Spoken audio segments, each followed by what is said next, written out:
Hello बच्चों, आप सभी लोगों का यूपी बोर्ड की 10th की मैथ क्लास में स्वागत है। देखिए, आज की क्लास में आप लोग चैप्टर नंबर 3 दो चरों वाले रैखिक समीकरण युग्म को पढ़ने वाले हैं।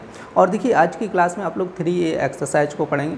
देखिए, 3A एक्सरसाइज है वो थोड़ी लॉन्ग एक्सरसाइज है और इसमें क्वेश्चन भी बहुत ज़्यादा लॉन्ग है। ठीक है, जैसे बड़े बड़े क्वेश्चन है, देखा होगा आप लोगों ने, तो एक क्लास में ज़्यादा क्वेश्चन नहीं हो पाते हैं। तो आज भी आप लोग 3A एक्सरसाइज को देखेंगे, जिसमें आप लोग क्वेश्चन नंबर 9 से लेकर 13 तक के क्वेश्चनों को आज देखने वाले हैं। तो देखिए, क्लास को स्टार्ट करने से पहले जिन बच्चों ने अभी तक चैनल को सब्सक्राइब नहीं किया है, कृपया आप लोग चैनल को सब्सक्राइब कर लें और देखिए ज़्यादा से ज़्यादा शेयर कीजिएगा, जिससे कि ज़्यादा से ज़्यादा बच्चे जुड़ सकें। तो ज़्यादा टाइम ना वेस्ट करते हुए देखते हैं आज की क्लास का जो फर्स्ट क्वेश्चन दिया गया वो क्या दिए गए। देखिए बच्चों, फर्स्ट क्वेश्चन क्या कह रहा है कि एक रैखिक समीकरण दिया है 2x + 3y - का 8 = 0 दी गई है। कह रहा है कि दो चरों में से कह रहे एक ऐसी और रैखिक समीकरण लिखिए। हमें देखो, एक तो आपकी रैखिक समीकरण दी गई है, हमसे कह रहे हैं कि एक रैखिक समीकरण और ऐसी लिखिए ताकि प्राप्त युग्म का ज्यामितीय निरूपित, जैसा कि यहाँ पे क्या है, परिच्छेद करती हैं, समांतर और कैसी हो, समपाती हो। ठीक है, हमसे ये कंडीशन कह रहा है। तो देखो, आपका क्वेश्चन नंबर 9 है आज की क्लास का जो पहला क्वेश्चन है। और देखो, यहाँ पे एक समीकरण दिया गया 2x + 3y - का 8 = 0। अब देखो, हमसे क्या कह रहे हैं कि एक दूसरा जो रैखिक समीकरण है वो हमें खुद लिखना पड़ेगा। और कैसे लिखना है, फर्स्ट आपका होना चाहिए परिच्छेद करती है, सेकंड समांतर होनी चाहिए, थर्ड क्या होनी चाहिए, समपाती। और देखिए, पिछली क्लास में इन तीनों पर आधारित जो कंडीशन थी आप लोगों को बताई थी। तो देखो, फर्स्ट कंडीशन क्या होती है, यदि आपकी परिच्छेद की बात करते हैं तो वहाँ पे होता है a1/a2 does not equal to b1/b2। ठीक है, ये हो जाती है प्रतिच्छेद की कंडीशन। ठीक है, और आपका देखो दूसरी कंडीशन जो थी वो थी आपकी a1/a2 बराबर b1/b2 बराबर c1/c2। ये थी आपकी सेकेंड कंडीशन, ये फर्स्ट कंडीशन और ये सेकेंड कंडीशन। और यहाँ पे देखो थर्ड कंडीशन क्या थी आपकी, a1/a2 बराबर b1/b2 और does not equal to c1/c2।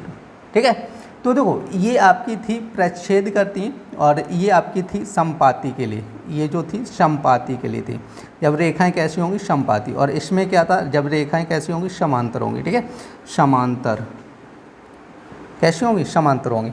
और ये तो आपको पता है प्रतिच्छेद के लिए थी, जब रेखाएं क्या करेंगी, एक दूसरे को प्रतिच्छेद करेंगे। ठीक है, तो तीनों कंडीशन आप लोगों को अच्छे से आनी चाहिए, तभी आप लोग इस क्वेश्चन को भी कर सकते हैं। और देखिए, इस एक्सरसाइज के इस क्वेश्चन को ही नहीं, सारे के सारे क्वेश्चन जो भी ज़्यादातर क्वेश्चन है वो आपके समपाती, समांतर और प्रतिच्छेद पर आधारित हैं। और देखो, पिछली क्लास में हमने देखा था उसमें संगत असंगत पे भी क्वेश्चन पूछे गए थे। तो संगत असंगत की भी यही कंडीशन है, आप लोगों को पिछली क्लास में बताया था। तो यहाँ पे हमें क्या करना है, दूसरा समीकरण बनाना है। जैसे फर्स्ट कंडीशन कह रहा है, यहाँ पे हमें एक तो समीकरण दिया है, दूसरा समीकरण बनाना है।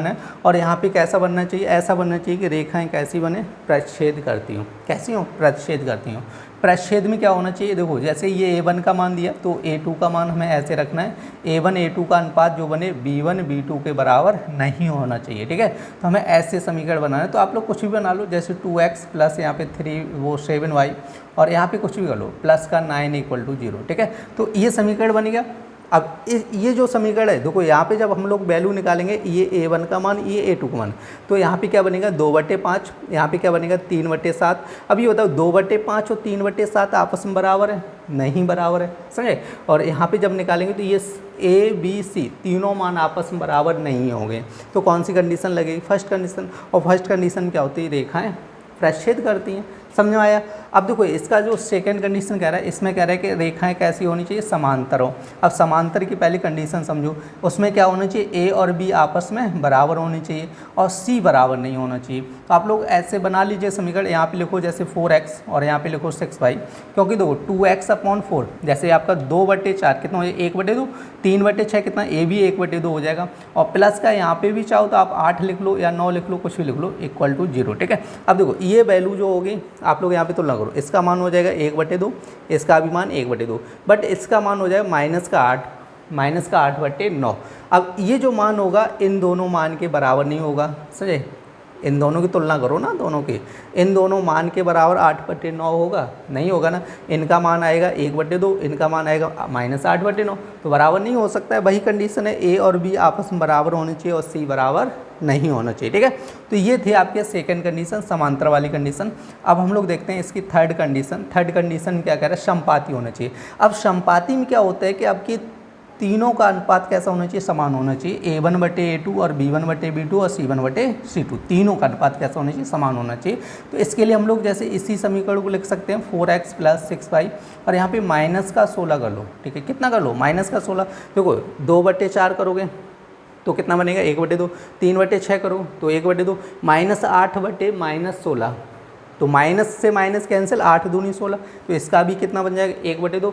तो देखिए ये तीनों क्वेश्चन आपके कंप्लीट हो गए, जो इसके 3 पार्ट दिए थे।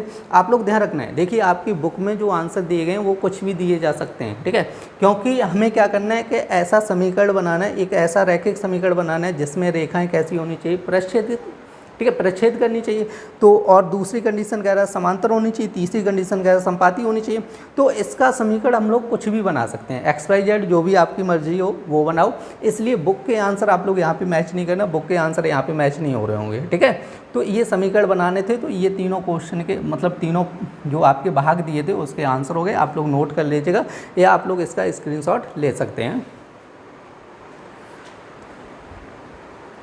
देखिए बच्चों नेक्स्ट क्वेश्चन क्या कह रहा है कि समीकरणों कह रहा है x - y प्लस का 1 = 0 और कह रहा है 2x + 2y - 12 = 0 द्वारा ग्राफ खींचिए और कह रहा है x अक्ष और इन रेखाओं से बने त्रिभुज के शीर्ष के निर्देशांक ज्ञात कीजिए। कह रहा है कि त्रिभुज पटल को छायांकित कीजिएगा। बहुत ही एकदम बढ़िया सा क्वेश्चन है और मज़ेदार। आपका देखो फर्स्ट यहाँ पे समीकरण क्या दिया गया, x - y + 1 = 0 दिए गए। तो देखो यहाँ पे सबसे पहले हम लोग क्या करेंगे, 1 को उधर पहुँचाएंगे तो माइनस है यहाँ पर, x - y = माइनस का 1 हो जाएगा। चाहो तो इसको समीकरण 1 मान लो, ठीक है। अब इसी तरह यहाँ पे देखो आपका दिए गए 3x + का 2y माइनस का 12 = 0। 12 उधर जाएगा तो 3x + का 2y और 12 उधर जाएगा तो प्लस का 12, समीकरण नंबर 2। अब देखो इसको सॉल्व करना है तो समीकरण 1 में क्या करना पड़ेगा, 2 का मल्टीप्लाई करना पड़ेगा। तो हम लोग देखें समीकरण 1 व 2 से, ठीक है। तो समीकरण 1, 2 को पहले हल करना है तो 2 को हल करना 1 में क्या करना है, मैं 2 का गुणा करना है तो ये हो जाएगा 2x माइनस का 2y और 1 हम करेंगे तो माइनस का 2। अब देखो जो दूसरा समीकरण है उसको ऐसे ही लिखना है, 3x प्लस का कितना है 2y = 12 हो जाएगा, ठीक है। अब ये देखो प्लस माइनस क्या हो जाएगा, कैंसिल हो जाएगा, क्योंकि आपकी ऊपर की वैल्यू कैसी है, प्लस की है, नीचे की वैल्यू कैसी है, माइनस की है। देखो आप लोग ध्यान रखना है कि यहाँ पे समान चिन्ह वाली संख्याएं नहीं कटती हैं, संख्याएं वही कटेंगी जिसमें क्या होनी चाहिए, विपरीत चिन्ह होनी चाहिए, प्लस माइनस होना चाहिए। क्लियर हुआ। अब यहाँ पे देखो प्लस का 2x प्लस का 3x कितना हो जाएगा, 5x हो जाएगा। और यहाँ पे देखो माइनस का 2 और प्लस का 12 कितना हो जाएगा, आपका 10 हो जाएगा। तो 5 से काटो, 5 दूनी 10, तो x बराबर कितना है, 2 आया। अब हम लोग देखेंगे समीकरण 1 से जो x का मान आया वो समीकरण 1 में रख दीजिएगा। तो x की जगह यहाँ पे हम कितना रखेंगे, 2 माइनस का y = -1। अब देखो 2 उधर जाएगा तो माइनस का y माइनस का 1 और माइनस का 2 हो जाएगा तो माइनस का y और ये हो जाएगा माइनस का 3। तो कैंसिल कर दो तो y बराबर कितना है, 3। y का मान कितना है, 3 आया। तो यहाँ पे लिख लीजिएगा निर्देशांक, इसको लिख लीजिएगा निर्देशांक के रूप में। अब निर्देशांक के रूप में लिखना है तो x को पहले लिखना होता है, 2,3 बन जाएगा। ये क्या बन जाएगा, 2,3। क्लियर कि नहीं। अब देखिए हमसे कह रहे हैं कि इसको समीकरण रूप में भी इसको क्या करना है, ग्राफ में प्रदर्शित करना है। और एक ग्राफ में क्या होगा, एक्स अक्ष के साथ हमें क्या बनाना है, एक त्रिभुज बनेगा, उसको छायांकित करना है, ये पूछा गया था, ठीक है। तो सबसे पहले अब हम लोग लिखेंगे समीकरण 1 से, क्योंकि देखो पहले तो दोनों समीकरण को हल किया, उसके निर्देशांक लिख लिए, कितने 2,3 बनेंगे, ठीक है। तो आप देखो समीकरण 1 से देखते हैं। तो समीकरण 1 क्या, x - y = -1। तो यहाँ पर देखो इसी टाइप से आप लोग बना लीजिएगा। ये काम बहुत बार हम लोग कर चुके हैं, ठीक है। तो आप लोग ध्यान रखते हैं। तो देखो x का मान यहाँ पे 0 रखेंगे तो ये y का मान 0 रखेंगे तो ये y 0 हो जाएगा। तो x बराबर कितना हो जाएगा, आपका -1 हो जाएगा। अब यहाँ पर देखो x का मान 0 रखेंगे, जब x 0 कर दें तो माइनस माइनस कैंसिल, y बराबर कितना है, 1। तो देखो समीकरण 1 को निर्देशांक के रूप में ऐसे लिखना है आपको। देखो सबसे पहले यहाँ पे बनेगा -1, 0, फिर क्या बनेगा 0,1। x को पहले लिखा जाता है, आप लोग ध्यान रखना है, ठीक है। अब हम लोग देखते हैं समीकरण 2 से। अब यहाँ पे हम लोग लिखेंगे समीकरण 2 को, तो क्या लिखा है, 3x प्लस का 2y = 12 हो जाएगा। अब देखो यहाँ से हम लोग क्या करेंगे, इसको बनाएंगे, x और y बनाएंगे। तो y का मान 0 रख दो यहाँ पे, y जब 0 रखेंगे तो ये टोटल 0 हो जाएगा। अब 3x = कितना है, 12 हो जाएगा, 3 चौको 12, तो यहाँ पे आ जाएगा 4, ठीक है। अब देखो x का मान कितना रखेंगे, x का मान 0 रख देंगे। जब x का मान 0 रखेंगे 2y = 12 हो जाएगा, 2 चौको 12, 6 हो जाएगा, ठीक है। तो इसके निर्देशांक देख लीजिएगा आप लोग। तो इसके जो निर्देशांक बनेंगे वो कितने बन जाएंगे आपके, देखो x को पहले लिखना है 4, फिर कॉमा हो जाएगा 0। अब यहाँ पे 0,6। अब इसको हमें क्या करना है, ग्राफ के रूप में आपको क्या करना है, इसको प्रदर्शित करना है। तो ये एक्स अक्ष और ये वाई अक्ष, ठीक है। तो अब सबसे पहले हम लोग इसके निर्देशांक देखेंगे। देखो माइनस का, एक्स का मान कितना है माइनस का, और आप लोगों को कई बार बता चुका हूँ। देखो एक्स यदि इधर चलेंगे, इस पॉइंट से इधर एक्स चलेंगे पॉजिटिव, इधर चलेंगे नेगेटिव। वाई यदि हम लोग ऊपर चलेंगे तो पॉजिटिव, वाई नीचे चलेंगे तो नेगेटिव हो जाएगा, ठीक है। तो अब हमसे क्या कह रहे हैं, -1,0 करें, तो जीरो तो यहीं रहेगा, ठीक है, लेकिन एक्स पे सबसे पहले -1 चलना है, तो -1 किधर रहेगा, इधर आ जाएगा, तो ये हो जाएगा -1,0, ठीक है, ध्यान रखना है। अब देखो यहाँ पे कितना चलना है, 0,1 चलना है। एक्स का कितना चलना है 0, तो ये रहेगा 0 एक्स का, और वाई का कितना चलना है 1 चलना है, तो ये चलना है, तो ये हो जाएगा 0,1। अब इस पॉइंट से और इस पॉइंट से होती हुई एक लाइन खींच दीजिएगा, ये वाली, ठीक है। इस टाइप से हम लोग क्या करें, एक लाइन खींच देंगे। अब देखिए उसके बाद क्या करना है, इसको लिखना है आपको, जैसे समीकरण 2 को जो निर्देशांक दिए उनको दर्शाएगा। तो कह रहे हैं 4,0 कह रहा है, तो सबसे पहले एक्स अक्ष पे कितना चलना है, 4, 1 2 3 4 चलना है, तो ये बन जाएगा 4,0। अब उसके बाद कितना चलना है, 0,6, एक्स अक्ष पे 0 चलना है, और वाई अक्ष पे कितना चलना है 6, तो 1 2 3 4 5 6, तो ये हो जाएगा 0,6 हो जाएगा, ठीक है। इस पॉइंट से लेकर और इसको काट दीजिएगा ऐसे करके, क्लियर नहीं। तो ये आपका क्या बन गया, अब देखो इस पॉइंट के निर्देशांक कितने हैं, -1,0, इसका कितना है 4,0। अब ये दोनों सब जो रेखाएं खींचे हैं, ये दोनों रेखाएं किस पॉइंट पे काट रही हैं, उसके निर्देशांक क्या होंगे, वो हम लोग कैसे निकालेंगे बताओ भाई। इस पॉइंट के निर्देशांक कैसे होंगे निकालेंगे, तो देखिए इस पॉइंट के निर्देशांक हम लोग पहले ही निकाल चुके हैं, पहले हमने समीकरण सॉल्व करवाए थे, इसीलिए सॉल्व किए थे हम लोगों ने, क्योंकि हम यहाँ पे इस पॉइंट के निर्देशांक निकाल सकें, ठीक है। तो इसके हो जाएंगे 2,3 हो जाएंगे, ठीक है। इस पॉइंट के निर्देशांक कितने हो जाएंगे 2,3। अब देखिए डायरेक्ट देखो आप सोचो, यहाँ ग्राफ से इसके निर्देशांक निकालने नहीं निकाले जा सकते, क्योंकि ग्राफ इतना क्लियर तो हमारा बन नहीं पाएगा, क्योंकि हम लोग क्या करते हैं, एक आइडिया लेके, एक अंदाज लेके लाइनें खींचते हैं, जैसे 1 2 3 4। अब 4 में यहाँ पे इसमें देखो थोड़ा कम गैप हो गया, तो इसलिए इसके पॉइंट के ग्राफ के द्वारा निर्देशांक निकालना संभव नहीं है। अगर वैसा ग्राफ मिल जाए उस पर तो निकाल लोगे, लेकिन यहाँ पर कोई ग्राफ तो है नहीं, सही व्हाइट बोर्ड है, तो इस पे कैसे निकलेंगे, ठीक है। तो इसलिए हमने क्या किया था, पहले ही समीकरण को सॉल्व कर लिया था, उसके बाद हमने क्या किया था, यहाँ पे पॉइंट के निर्देशांक रख दिए। अब ये बन गया एक त्रिभुज, हमसे कह रहे हैं कि एक्स अक्ष, ये रहा एक्स अक्ष, एक्स अक्ष के साथ ये जो त्रिभुज बनाएंगी उसको क्या करना है, छायांकित करना है। छायांकित का मतलब होता है इस पर ऐसे करके लाइनें खींच देनी है, तो ये हो जाएगा आपका छायांकित। तो ये था आपका क्वेश्चन नंबर 10 और आपका कंप्लीट हो गया। आप लोग नोट कर लीजिएगा, या तो आप लोग इसका स्क्रीनशॉट ले सकते हैं। देखिए बच्चों नेक्स्ट क्वेश्चन क्या कह रहा है कि समीकरण आपका दिए गए 2x + y = 4 और कह रहे हैं 2x - y = 4, कह रहे हैं कि युग्म का आरेख खींचे, कह रहे हैं कि इन रेखाओं और y अक्ष से बनने वाले त्रिभुज के शीर्ष के बिंदु के निर्देशांक भी लिखिएगा, और कह रहे साथ ही इस त्रिभुज का क्षेत्रफल भी ज्ञात कीजिएगा। तो हमसे क्षेत्रफल भी ज्ञात करने के लिए कह रहा है, और ये क्वेश्चन नंबर 11 है। तो देखो सबसे पहले हम लोग देखेंगे पहला समीकरण क्या कह रहा है, 2x + y = कितना कह रहा है 4 कह रहा है। तो अब हम लोग क्या करेंगे, यहाँ पे सबसे पहले इसके निर्देशांक ज्ञात करेंगे, और निर्देशांक ज्ञात करने के लिए ये वाला तरीका हम लोग करते हैं x और y, समझा। अब देखो y का मान यहाँ पे 0 रख देंगे, तो y का मान 0 रखें तो क्या बनेगा 2x बराबर, देखो ये तो कवर हो जाएगा ऐसे करके, 2x बराबर कितना हो जाएगा 4, तो 2 का भाग करो 4 में कितना आएगा 2, ठीक है। अब यदि हम लोग x का मान 0 रख देंगे तो y बराबर कितना है 4, यहाँ पे लिख लेना निर्देशांक इक्वल टू कितने हो जाएंगे, निर्देशांक इक्वल टू हो जाएंगे 2,0 और 0,4, ठीक है। अब ये तो हो गया समीकरण 1 का काम। अब हम लोग देखते हैं समीकरण 2। तो समीकरण 2 क्या दिया, 2x - y = 4, तो ये दिए गए। तो अब देखो इसके भी हम लोग क्या करेंगे, निर्देशांक निकालेंगे, तो ये हो जाए x और y। अब देखो y का मान 0 रखोगे यहाँ पे, तो 2x बराबर कितना हो जाएगा 4 हो जाएगा, तो x बराबर कितना है 2। अब देखो x का मान 0 रख दो, जब x का मान 0 रखोगे तो y बराबर कितना है -4, यहाँ पे लिख लीजिएगा निर्देशांक। तो यहाँ पे क्या लिखना है, निर्देशांक लिखना है। तो निर्देशांक इक्वल टू कितना हो जाएगा आपका, देखो ये बनेगा आपका 2,0 बन जाएगा, और ये बन जाएगा आपका 0,-4 हो जाएगा, ठीक है। तो ये निर्देशांक बन गए, ठीक है। अब हमसे क्या कह रहे हैं कि इन पहले तो इसके क्या करना है, निर्देशांक ज्ञात करने हैं, और हमसे कह रहे हैं y अक्ष के साथ त्रिभुज बनाना है, और त्रिभुज के क्या करना है, उसके शीर्ष के मतलब जो त्रिभुज के 3 कोने होंगे उसके निर्देशांक ज्ञात करने हैं, और उसका क्षेत्रफल भी ज्ञात करना है, क्लियर। तो ये कह रहा था। अब देखो यहाँ तक तो आप लोगों को क्लियर हो गया होगा। अब हम लोग क्या करेंगे, यहाँ पर देखो x अक्ष और ये y अक्ष खींच लिया। अब इस पर हम लोग क्या करेंगे, इनको दर्शाएंगे, जो निर्देशांक हमारे आए हैं तो देखिए सबसे पहले हमें क्या चलना है, 2,0 दिया, तो एक्स अक्ष पे कितना चलना है, 2 चलना है, तो 1 2 मान के चलो, यहाँ पे 2,0 हो जाएगा। अब यहाँ पर देखो एक्स पे कितना चलना है, 0, तो एक्स पे 0 चलोगे तो इतना ही चलेगा।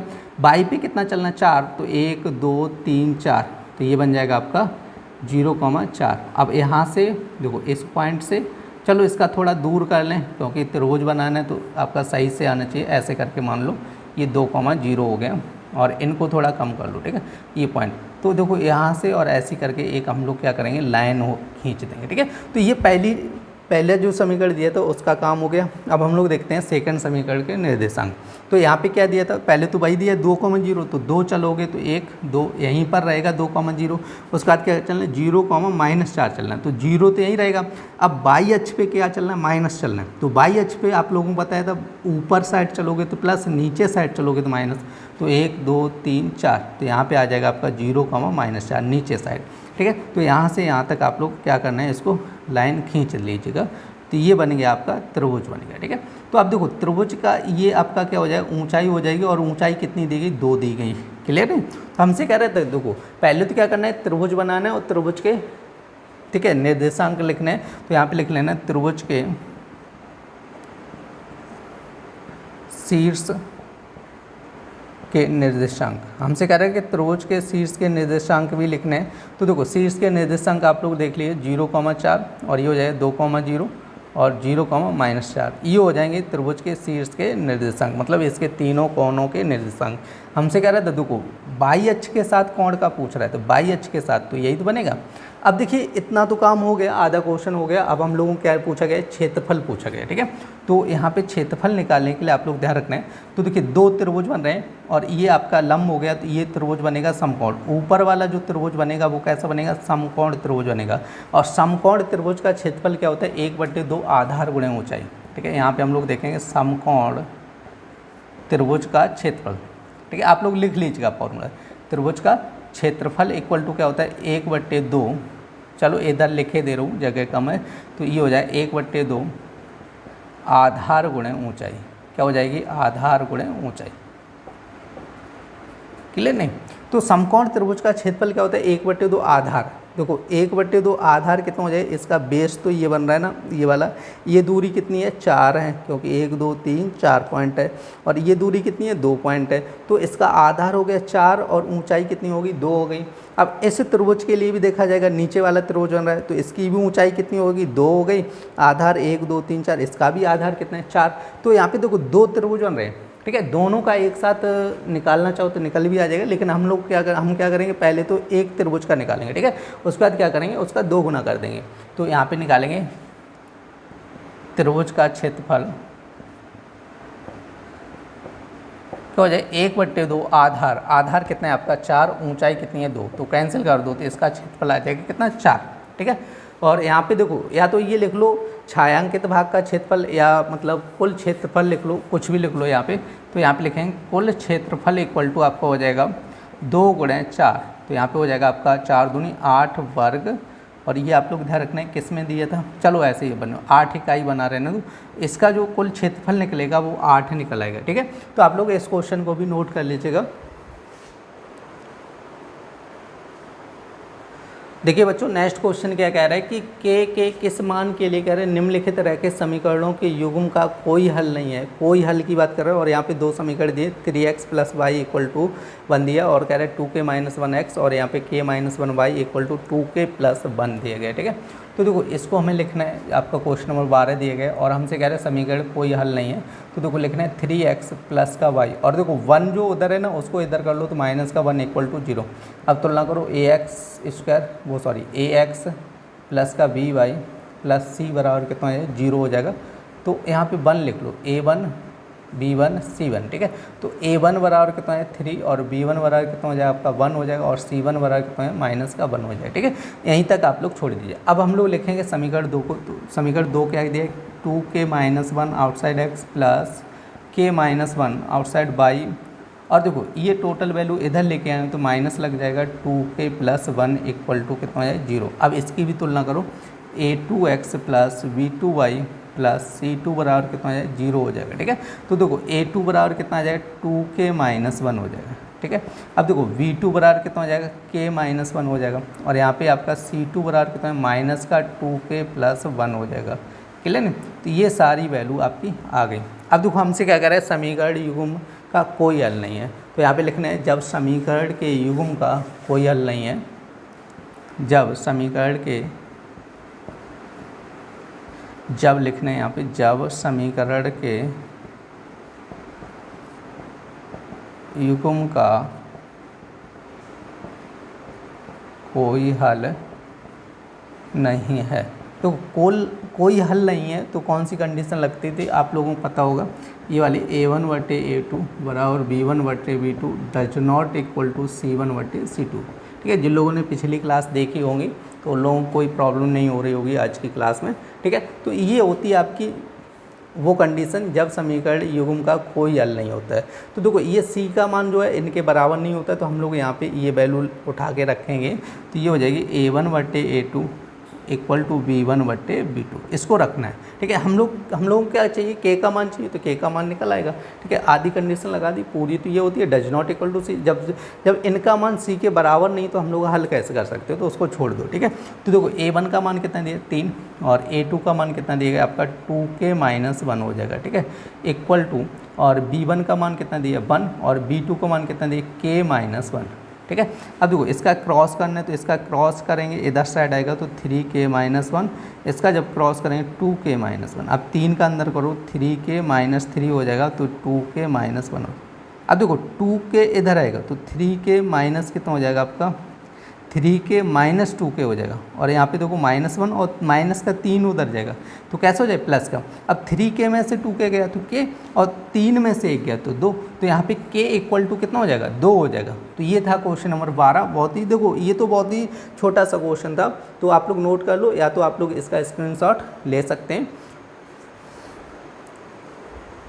देखिए बच्चों नेक्स्ट क्वेश्चन क्या कह रहा है, कह रहे हैं a और b के किन मानों के लिए कह रहे हैं निम्न रैखिक समीकरणों के युग्म के अपरिमित रूप से अनेक हल होंगे। जैसे पीछे क्वेश्चन कह रहा था उसमें क्या कह रहा था कोई हल नहीं होंगे, यहाँ पे क्या कह रहा है अपरिमित रूप से अनेक हल होंगे, तो अनेक हल की कंडीशन आपको लगानी होगी। ठीक है, तो 2 समीकरण दिए, सबसे पहले हम लोग समीकरण लिखेंगे, और ये था आपकी, और ये है आज की क्लास का आपका 13वां क्वेश्चन। तो देखो यहाँ पे क्या दिया है 2x प्लस का 3y। अब देखो 7 इधर आएगा तो ये माइनस का 7 हो जाए इक्वल टू 0, तो ये हो जाए a1x, देखो तुलना करना है a1x plus v1y plus c1 equal to 0 हो जाएगा। ठीक है, तो a1 बराबर कितना है 2 और b1 बराबर कितना है 3 और c1 बराबर कितना है -7 हो जाएगा। ठीक है, तो ये आपका बन गया आपका पहले समीकरण का हो गया कंपेयर। अब देखो यहाँ पे दूसरा समीकरण लिखना हो, दूसरा समीकरण क्या दिया a-bx और प्लस का a+b y, और देखो ये दिया गया बराबर करके ये सारी वैल्यू लिखी है, तो ये बराबर करके जब लिखी है तो इसको इधर लेके आएंगे तो माइनस चिन्ह लग जाएगा, तो ये बन जाएगी 3a प्लस का कितना है v और माइनस का 2 इक्वल टू 0। क्लियर नहीं? अब देखो थोड़ा स्टेप हम लोग कम कर लेते हैं क्योंकि आप लोगों को पता है बहुत बड़े बड़े क्वेश्चन है। ठीक है, तो हम लोग क्या कर रहे हैं एक आध स्टेप कम कर ले रहे हैं। ठीक है, तो आपका क्वेश्चन तो जैसे ये लिखा ही है, ये समीकरण तो लिखा है, अब 7 इधर कर लोगे तो आप लोगों को पता है ये माइनस का बन जाएगा। ठीक है, तो वही चीज़ हम लोगों ने क्या किया, ये तो लिखा है जैसे a-bx प्लस a+b बाई, तो ये टोटल वैल्यू है ना, ये टोटल वैल्यू कोष्टक लगाए, और इधर साइड बराबर के इधर कैसी है, देखो कोई चिन्ह नहीं है इसके आगे, तो प्लस की है, तो पूरी की पूरी वैल्यू जब इधर आएगी तो कैसी हो जाएगी माइनस की हो जाएगी। समझो आया कि नहीं आया? तो बस इतना हम लोग कर रहे हैं। ठीक है, तो अब देखिए यहाँ पे क्या करना है, इसकी तुलना करना है a2x plus v2y plus c2 बराबर कितना है 0 हो जाएगा। ठीक है, तो यहाँ से देखो a2 का मान कितना आएगा a-b, v2 का मान कितना है a+b, और कॉमा c2 को मान कितना है माइनस का आपका 3a प्लस v-2, इसका अंदर गुणा कर लो। ठीक है, c2 का मान निकालना है तो अंदर गुणा करेंगे माइनस का, तो -3a -v और प्लस का 2 हो जाएगा। ठीक है, तो अब हमसे क्या करें समीकरण के अनेक हल हों, तो यहाँ पे लिख रहे हैं जब समीकरण के अनेक हल हों तो, ठीक है अनेक हल हों तो कंडीशन क्या लगेगी a1/a2, तो यहाँ पे ये सही लिखा है a1/a2 बराबर v1/v2 बराबर c1/c2, ये कंडीशन लगे a1/a2 बराबर v1/v2 बराबर c1/c2, ये कंडीशन लग जाएगी। ठीक है, तो a1 का मान कितना है, देखो a1 का मान आपका है 2 और a2 का मान a-b इक्वल टू, यहाँ पे देखो b1 का मान कितना है 3 और ये हो जाएगा a+3। कितना ए प्लस 3 बराबर। अब देखो ये मान दिया गया माइनस का 7, ये हो जाएगा आपका माइनस का 3a माइनस का b प्लस 2 हो जाएगा। ठीक है, तो देखो यहाँ तक तो आप लोगों को क्लियर हुआ होगा। अब देखिए हम लोग क्या करेंगे, एक बार इसको इसके बराबर कर लेना, इसके बराबर, एक बार इसको इसके बराबर। ठीक है, दोनों पद एक बार बराबर कर लेने सी के, क्योंकि आपस में बराबर हैं, तो एक बार इसको बराबर करना है, एक बार इसको करना है। ठीक है, तो आप लोग यहाँ से आप लोग समझ लीजिएगा क्या बनेगा। तो देखिए ये आपका हो जाएगा, देखो यहाँ से हम लोगों ने क्या किया था, यहाँ पे देखो माइनस चिन्ह कॉमन अंदर गुणा कर लिया, तो अंदर गुणा नहीं करो, यहाँ पे देखो अंदर गुणा नहीं करेंगे तो यहाँ पे क्या होगा, आपका माइनस से माइनस कैंसिल हो जाएगा। ठीक है, तो यहाँ से देखो थोड़ा सिंपल क्वेश्चन हो जाएगा, इसको यदि हम लोग अंदर गुणा ना करें तो यहाँ पे थोड़ा सिंपल बन जाएगा। जब अंदर गुणा नहीं करेंगे तो देखो ये माइनस चिन्ह यहाँ पे रहेगा, 3a प्लस b माइनस का 2 हो जाएगा, तो माइनस से माइनस कैंसिल हो जाएगा। ठीक है, तो इसको हम लोग ऐसे लिखेंगे a माइनस बी और 3/a प्लस बी, तो इसको लिखेंगे 7/3a प्लस b माइनस का 2। अब देखो एक बार तो आप लोगों को पता है इसको और इसको बराबर करना है, तो ये बराबर करेंगे तो यहाँ पे देखो लिखना है आपको, तो यहाँ पे क्या बनेगा, देखो 2/a minus B equal to आपका क्या हो जाए 7/3a और प्लस b माइनस 2। आप लोग देख लीजिएगा ये 7/3a प्लस b माइनस 2, इसको और इसको आपस में बराबर किया। अब इनको क्या करेंगे, सॉल्व करेंगे, तो देखो 3a का इधर गुणा होगा 2, 3a प्लस b माइनस 2 और यहाँ पे हो जाए 7 और a माइनस b। अब देखो 2 का अंदर गुणा करें 6a प्लस 2b माइनस 4, तो ये हो जाए 7a माइनस का 7b। अब देखो ये सारी वैल्यू इधर लेके आओ या तो इनको उधर पहुंचा दो, कुछ भी करो आप लोग। ठीक है, यहाँ पर क्या बनेगा, आपका एक समीकरण बनेगा, तो देखो इसको इधर लेके आएंगे तो ये 6a प्लस का 2b माइनस का 4, तो माइनस का 7a प्लस का 7b इक्वल टू 0। अब 6a में से 7a जाएगा तो माइनस का a, और देखो यहाँ पे आपका कितना हो जाएगा, देखो ये माइनस का इधर था और इधर ये प्लस का है, तो 7 2 9 हो जाएगा, प्लस का 9 भी, और ये माइनस का 4 है तो इधर पहुँचा दो, ये प्लस का 4 हो जाएगा, तो इसको मान लो समीकरण नंबर 1 बन जाएगा। देखिए इसी तरह अब हम लोग क्या करेंगे, ये 3/a प्लस b जो मान है ये बराबर कर देंगे ये थर्ड वाले के, तो यहाँ पर आपको लिखना होगा जैसे 3/a plus B equal to आपको हो जाए 7/3a प्लस बी। ठीक है, माइनस कितना है 2 हो जाए। ठीक है, अब देखो इसका क्रॉस करना है तो 3 और ये हो जाए 3a प्लस बी माइनस का 2 और ये हो जाए 7 और a प्लस बी। ठीक है, अब 3 का गुणा करेंगे तो ये बन जाए 3a, अब इसमें वो 3 का करेंगे 3 का 9a हो जाएगा, इसमें करेंगे 3b माइनस का कितना हो जाएगा आपका 6 हो जाएगा। ठीक है, कितना है माइनस का 6, और इसका अंदर करेंगे तो 7a प्लस 7b हो जाएगा। अब देखो इसको इधर लेके आएंगे तो 9a प्लस का 3b माइनस का 6 और माइनस का 7a माइनस का 7b इक्वल टू 0। अब देखो 9 में से 7 गया कितना बचेगा आपका 2 बनेगा, अब 7 में से 3 गया तो कितना माइनस का 4 है, और 6 उधर जाएगा तो ये बन जाएगा प्लस का 6। अब देखो 2 कॉमन कर लो तो a माइनस का 2 है, वो यहाँ पर b होएगा। ठीक है, 2b इक्वल टू 6 हो जाए, 2 से काटो तो 3 आएगा, तो a minus 2b equal to कितना है 3, समीकरण नंबर 2। अब हम लोग देखेंगे समीकरण 1 व 2 से। ठीक है, किससे देखेंगे, समीकरण 1 व 2, क्योंकि हमें इनको हल करना है, a और b के मान निकाल लें, तो समीकरण 1 2 को हल कर लो। एक क्या है देखो माइनस a प्लस का 9b इक्वल टू कितना दिया 4 दिया गया। अब दूसरा समीकरण क्या दिया देखो a और माइनस का 2b इक्वल टू कितना दिया 3 दिया। अब देखो इसको हल करो, ये प्लस माइनस से कैंसिल, 9b में से 2b गया तो ये बनेगा 7b और 4 3 कितना है 7 कैंसिल, तो b बराबर कितना हो जाएगा 1 हो जाएगा। b का मान 1 आया, तो अब हम लोग देखें समीकरण 1 से, जो b का मान 1 आया ना तो वो समीकरण 1 में रख दो, तो माइनस a प्लस का 9 इंटू 1 हो जाएगा इक्वल टू 4 हो जाएगा, तो माइनस a, और देखो 9 गुणे 1 करेंगे तो 9 ही रहेगा 4, तो अभी ये 9 उधर जाएगा, तो माइनस a बराबर 4 माइनस 9, तो माइनस a 4 में से 9 गया तो माइनस 5 कैंसिल, तो a बराबर कितना हो जाएगा 5 हो जाएगा। ठीक है, तो इसका मान पूछा a बराबर 5 है और b बराबर कितना है 1 आया, a और b के मान पूछे थे। ठीक है, तो ये क्वेश्चन आपका कंप्लीट हो गया, तो आप लोग इसका स्क्रीनशॉट ले सकते हैं।